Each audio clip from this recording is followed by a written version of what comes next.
यही भांति गौरी अशेष सोने सिया सहित ही हरसी अली तुलसी भवानी पूज पुनि पुनि मुदित मन मंदिर चले।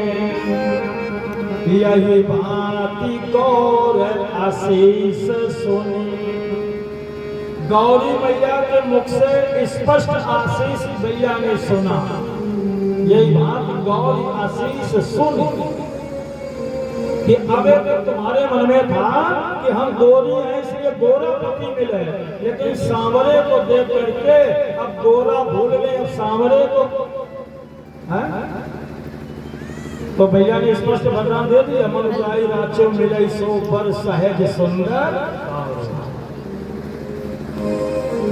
अब जानकी मैया को जब वरदान मिल गया तो सखियां भी प्रसन्न हुई और प्रसन्न होकर सब लोग अपने अपने यानी महल में आए और महल में आकर के यहाँ पर भगवान भी वापस आए और राम जी ने गुरुदेव को पुष्प प्रदान किए। अब पुष्प आकर के अर्चना वंदना की संध्या की और गुरुदेव से आशीर्वाद मिला। यहाँ पर चंद्रमा का भी वर्णन, जैसे पूजा अर्चन विद्या ये सब संध्या करके भगवान खड़े हुए तो चंद्रमा दिखाई पड़ा। प्राचे देश ससे हुए वो सुहावा सिया मुख सरी सदे के सुख पावन। मानो चंद्रमा ये कहलवाना चाहता है कि लखनलाल हमारी तुलना मैया जानकी से या जानकी मैया की तुलना हमसे कर रहे हैं, लेकिन एक बार अगर भगवान कर दें तो हमारा कलंक मिट जाएगा। लेकिन राम जी ऐसा करने वाले ना कहने वाले हैं। राम ने कहा चंद्रमा तुम जो कहलवाना चाहते हो ये राम कभी नहीं कहने वाला है। क्यों?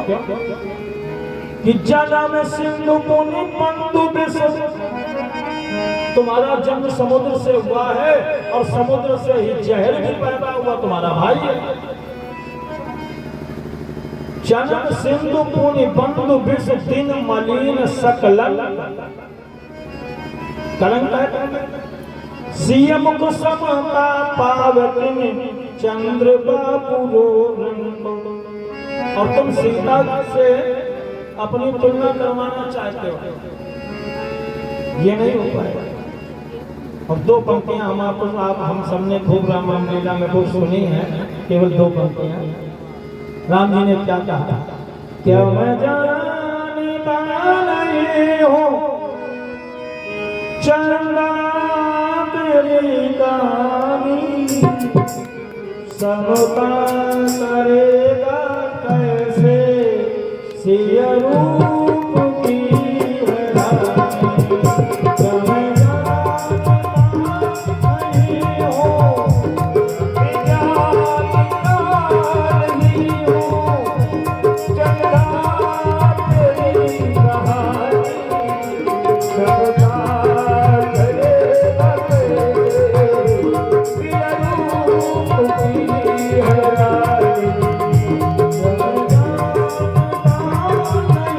Thank you.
प्रकार से सभी को आनंद आदि देते हुए यहाँ रह रहे हैं। तदुपरांत वो समय आ गया, आज सीता स्वयंवर का विश्राम दिवस है, अर्थात अंतिम दिन है। सता आनंद तब जनक बुलाए, कई सुनाई हर से बोल लिए दो भाई। आज जनक जी के द्वारा भेजने पर सतानंद जी आए और सभी के लिए अलग अलग बैठने की व्यवस्था थी, उत्तम मध्यम नीच लब। सभी के बैठने की व्यवस्था अलग थी, फिर भी यहाँ बाबा लिखते हैं कि सभी आसनों में, सिंहासनों में एक बड़ा सुंदर आसन था। सब मंचन के मंच एक सुंदर सुखद विशाल, मोने समेत यानी विश्वामित्र जी के सिंहासन पर एक ही व्यक्ति बैठने की व्यवस्था है। लेकिन ये जो सिंहासन है सब मंचन के मंच एक सुंदर सुखद विशाल, मुनि समेत दो बंधु तहां बैठा रे। सारी बात बताई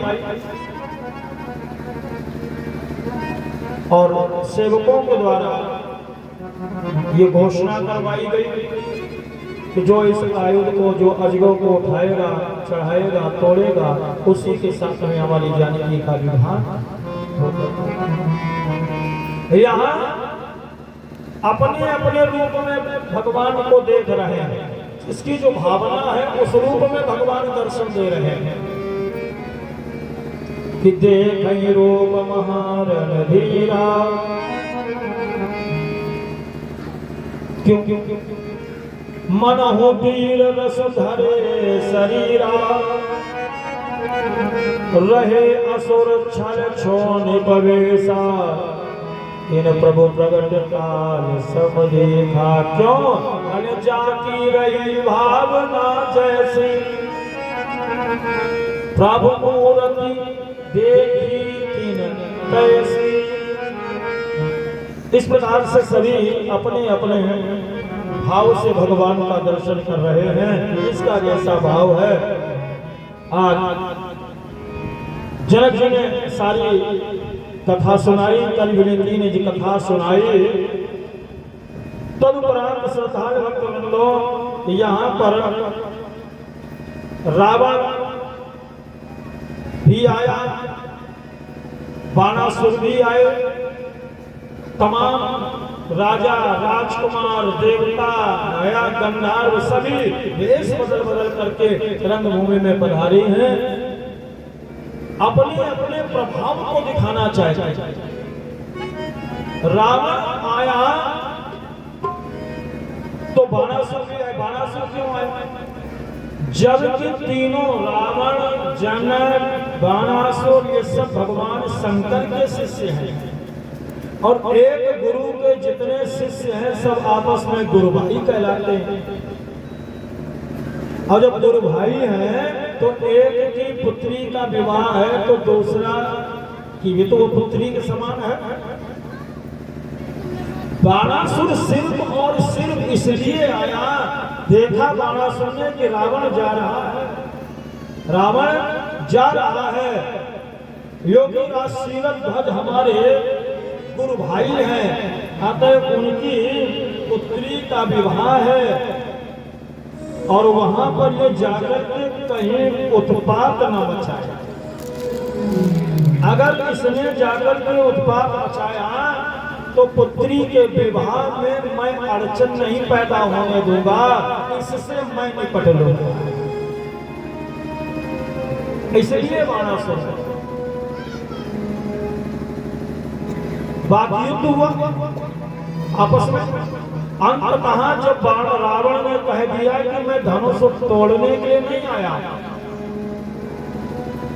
जब बताओ कहीं पर रावण ने प्रयास किया धनुष को उठाने, नहीं किया।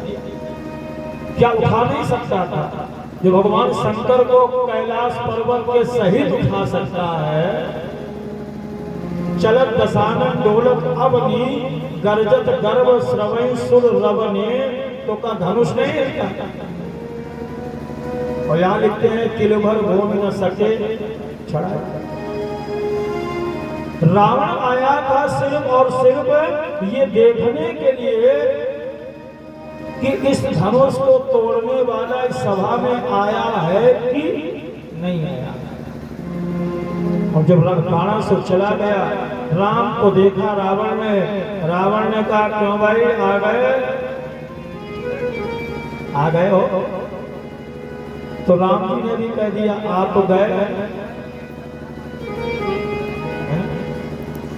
कि हे राम हस्त रेखाएं कहती तुम हो कोई अवतारी, और तर्जनी रेखा कहती तुम हो कोई धनुधारी। लेकिन एक बात याद रखना कि पिता राज्य में राज्य तिलक की, जब करें राज्य में तैयारी, तब ही घर में फूट पड़ेगी विध्वंसों की चिंगारी। तो याद रखना, राज्य छोड़ वनवास मिलेगा कितना?